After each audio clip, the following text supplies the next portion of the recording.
Ce petit garçon a appris à vivre sans main droite. Il est né ainsi il y a 8 ans. Et ce n'est malheureusement pas le seul. Ils sont nombreux aujourd'hui à alerter sur un possible scandale sanitaire. Pendant cette période, ces malformations d'ordinaire rarissimes ont été ici 58 fois plus fréquentes que la normale. Le seul point commun, c'est que ce sont toutes des femmes qui habitent en zone rurale, au milieu de champs de maïs et de tournesol. Il a fallu toute la pression médiatique pour que les autorités sanitaires s'expriment. Et au final, pas grand-chose. Nos investigations montrent qu'il n'y a pas eu d'épandage et donc on n'a pas une hypothèse qui nous permet de faire des investigations plus approfondies.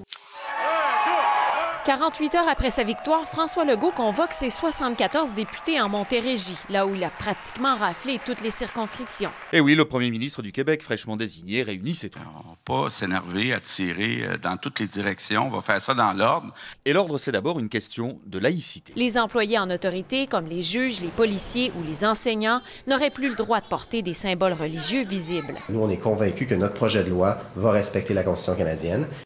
Et occupé. Cette année, la pêche est maigre, la bondelle et la palée, stars du lac, se font rares. Ça fait 17 ans que je suis à la pêche.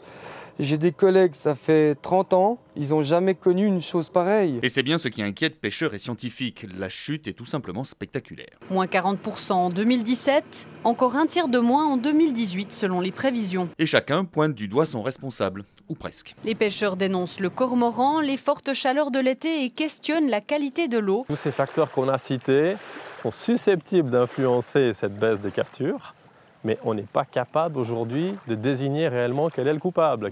On les appelle les Hayabusa, le faucon pèlerin en japonais, le seul animal capable de voler à 300 km/h. Ou quand les champions du monde en titre de chute libre s'apprêtent à remettre leur titre en jeu. Altitude 10 000 pieds, 3200 mètres au-dessus de la mer, c'est parti pour 40 secondes de chute libre à 200 km/h.